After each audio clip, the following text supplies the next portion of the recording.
قبرستان دھناوا کی اور بازو کلا کی۔ حقیقت بات بولے تو یہ قبرستان کم جنگل زیادہ لگتا ہے، اتنا پیڑ ہو گیا، اتنا پیڑ کہ کچھ کہنے کا نہیں، بہت پیڑ، کوئی پوچھنے ہی والا نہیں ہے، کیا بولے انسان۔ بہرحال قبرستان کو چھوڑیے، اب دیکھیے یہاں کتنی قبر ہیں، کل یا پرسوں کبھی بھی ہم کوئی موت آ سکتی ہے، ہم بھی مریں گے، ہم کو بھی دفنایا جائے گا۔ تو یہاں پوائنٹ کی بات یہ ہے کہ مرنے کے بعد جو ہمارا حال ہوگا، ہمارا نامہ اعمال جو ہوتا ہے وہ ہمارے ساتھ رہے گا۔ اگر ہم پرہیزگار، متقی اور سچے مومن ہوں گے تو ہم سے قبر میں 3 سوال ہوگا۔ ایسے تو سب سے سوال ہوگا، کافروں سے بھی سوال ہوگا، سب سے سوال ہوگا، مگر جو پکا مسلمان ہے سوال کا جواب تو وہی دے پائے گا جو مومن ہے۔ تو پہلا قبر میں 3 سوال ہوں گے۔ جو پہلا سوال ہے من ربک، تمہارا رب کون ہے؟ اگر مرنے والا انسان مومن ہے، مسلمان ہے، تو وہ بولے گا ربی اللہ، میرا رب اللہ ہے۔ اور دوسرا سوال اس سے ہوگا ما دینک، تمہارا دین کیا ہے؟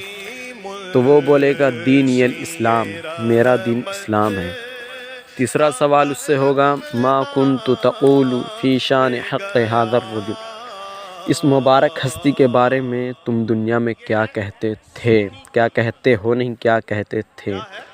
اگر وہ مرنے والا عاشق رسول ہے اور حضور صلی اللہ علیہ وسلم کی ناموس پر جان نثار کرنے والا ہے، ان کی ختم نبوت پر جان لٹانے والا ہے، پہرا دینے والا ہے، پرہیزگار ہے، متقی ہے، تو وہ یوں جواب دے گا میرے اعلیٰ حضرت کی زبان میں، سرور کہوں کہ مالک و مولا کہوں تجھے، سرور کہوں کہ مالک و مولا کہوں تجھے، باغ خلیل کا گل زیبا کہوں تجھے، باغ خلیل کا گل زیبا کہوں تجھے، اللہ رے تیرے جسم منور کی تابشیں، اے جان جاں میں جانے تجلی کہوں تجھے، تیرے تو وصف عیب تناہی سے ہیں بری، تیرے تو وصف عیب تناہی سے ہیں بری، حیراں ہوں میرے شاہ میں کیا کیا کہوں تجھے، لیکن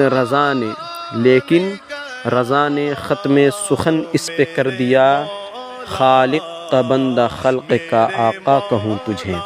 ان 3 سوال جو آپ رٹا ماریے گا تو رٹا مارنے سے کچھ نہیں ہوگا، آپ کو اللہ و رسول کا بننا پڑے گا، آپ ان کا بنیے گا، تبھی آپ کے دل و دماغ میں یہ سوال رہے گا۔ یہ نہ کہ اب مرنے والے ہیں چلو سوال کو رٹا مارتے ہیں، رٹا مارنے سے کچھ نہیں ہوگا۔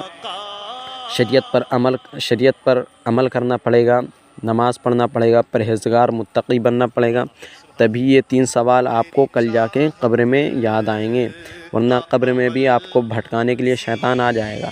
فرشتے آپ سے جب سوال پوچھیں گے نا کہ بولو من ربک کا، تمہارا رب کون ہے، تو شیطان بولے گا میرے بارے میں بولو، میرے بارے میں، شیطان اپنی طرف اشارہ کرے گا۔ اگر تمہارا ایمان کمزور ہے تو تم بولو گے میرا رب یہ ہے، بول دو گے شیطان کے بارے میں۔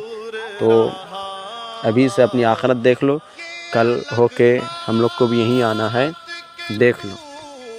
اور یہ 3 سوال کو رٹا مت مارو، اپنے دل میں بساؤ، نماز پڑھو، روزہ رکھو، پرہیزگار بنو، متقی بنو، قرآن پڑھو، حدیث پڑھو، سیرت مصطفیٰ پڑھو، ٹھیک ہے۔